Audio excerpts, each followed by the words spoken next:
Yunus sir বলেছিলেন যে আওয়ামী লীগ তার স্থগিত হয়েছে, আবার তারা পেতেও পারে। ইউনূস স্যার কেন বাংলাদেশে যেই কোনো প্রভাবশালী শাসক হোক না কেন, যদি এই ধরনের চিন্তা ভাবনা যদি তারা করে থাকে, তাহলে তাদের আবারই পতন আসন্ন। এটা জনতার সংগ্রামের মধ্য দিয়ে ইউনূস স্যার যদি ওইখানে বসে স্বৈরাচারী হয়ে ওঠার চেষ্টা করুন, তাহলে ইউনূস স্যারেরও পতন আসন্ন। কারণ বাংলাদেশে আওয়ামী লীগ এবং জাতীয় পার্টির প্রশ্নে বাংলাদেশে কোনো আপোষ করা হবে না। এই দুইটা দলকে বাহিরে রেখেই আগামী সংসদ নির্বাচন অনুষ্ঠিত হতে হবে। আওয়ামী লীগ নিষিদ্ধ না, আওয়ামী লীগের হলো কার্যক্রম স্থগিত রয়েছে। নিষিদ্ধ যে প্রক্রিয়াটা, এই প্রক্রিয়াটা হলো বিধি ওয়ান কাইন্ড অফ বহির্ভূত কাজ। আপনি কাউকে নিষিদ্ধ করে দিলেন, একটা সিস্টেমেটিক প্রসেসে একটা জায়গায় গিয়ে নিষিদ্ধ করতে হয়। কিন্তু ওই সময় আমাদের দাবিটা ছিল নিষিদ্ধ করা আওয়ামী লীগকে। তো আমরা আশা করি যে এই ইলেকশনের মধ্য দিয়ে এবং জনগণের ম্যান্ডেটের মধ্য দিয়ে অলরেডি 5 তারিখে আওয়ামী লীগ নিষিদ্ধ হয়ে গিয়েছে, তারা সেই ভূমিকাটা নেবেন এবং জাতীয় পার্টি এবং আওয়ামী লীগ দুইটাকেই নিষিদ্ধ করবেন। কিন্তু 1972 সালে যেভাবে জামায়াত ইসলামীকে নিষিদ্ধ করা হয়েছিল, ওই প্রক্রিয়াতে আমরা যেতে বাধ্য নই, কারণ এবং ওই প্রক্রিয়ার সাথে আমরা সহমত নই। আমরা মনে করি যে আওয়ামী লীগের বিচার হতে হবে, বিচারিক কোর্টে সিদ্ধান্ত দিবে সে কি নিষিদ্ধ নাকি নিষিদ্ধ না।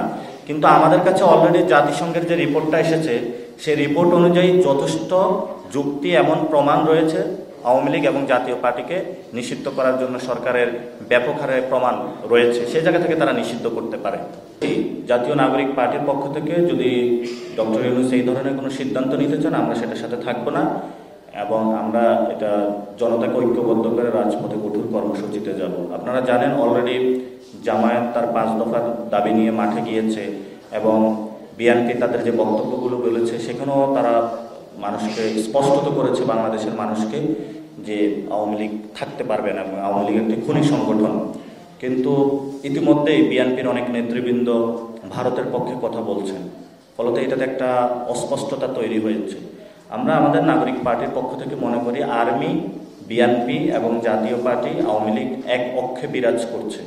সেই জায়গা থেকে আমরা আমাদের কাজ করে যাচ্ছি। বিএনপি যেহেতু জনগণ রয়েছে, 15 বছর নির্যাতিত হয়েছে, জাতীয়তাবাদী একটি শক্তি, তাদেরকে বাংলাদেশের পক্ষ শক্তি হিসেবে নিয়ে আসার জন্য এবং আমাদের দেশপ্রেমিক যারা বাহিনী রয়েছেন তাদেরকেও বাংলাদেশের পক্ষে, এই যারা সিনিয়র কর্মকর্তা রয়েছেন যারা বাহিনীকে অন্য খাতে নিয়ে যাওয়ার জন্য প্রচেষ্টা চালাচ্ছেন, সৈনিকদের পক্ষে, বাংলাদেশের পক্ষে নিয়ে আসার জন্য আমরা প্রচেষ্টা চালাচ্ছি। আমরা মনে করি যে আগামীর ইলেকশনে দেশপ্রেমিক শক্তি এবং বাংলাদেশের পক্ষ শক্তিগুলোর যারা রয়েছেন তারা অনেকটুকুই বাংলাদেশের মানুষের সামনে স্পষ্ট হয়ে উঠবেন। এবং জাতীয় নাগরিকের পার্টির পক্ষ থেকে আমরা বাংলাদেশ প্রশ্নে যেই দলগুলো আপোষ করবে, আমরা যদি একটি সিটও না পাই বা আমরা শেষ পর্যন্ত যদি আমাদের মৃত্যু হয়, আমরা আমাদের স্বাধীনতা সার্বভৌমত্বের প্রশ্নে কোনো আপোষ করব না। যেটা অলরেডি বিএনপি করা শুরু করেছে, আমরা তাদের প্রতি আহ্বান থাকবে যে আপনারা এই আপোষকামিতা থেকে সরে এসে জনগণের সাথে থাকুন। জনগণের সাথে থাকলে আপনারা ভোট পাবেন। ডাকসু ইলেকশনের মধ্য দিয়ে আপনারা ভয় পেয়েছেন, এটা ভয় পাওয়ার কিছু নাই। আপনারা এখনো সময় আছে, জনগণের কাতারে দাঁড়ান, জনগণের পক্ষে কাজ করুন। আপনাদের এই দুরবস্থা থেকে আপনাদের এখনো মুক্তির উপায় আছে।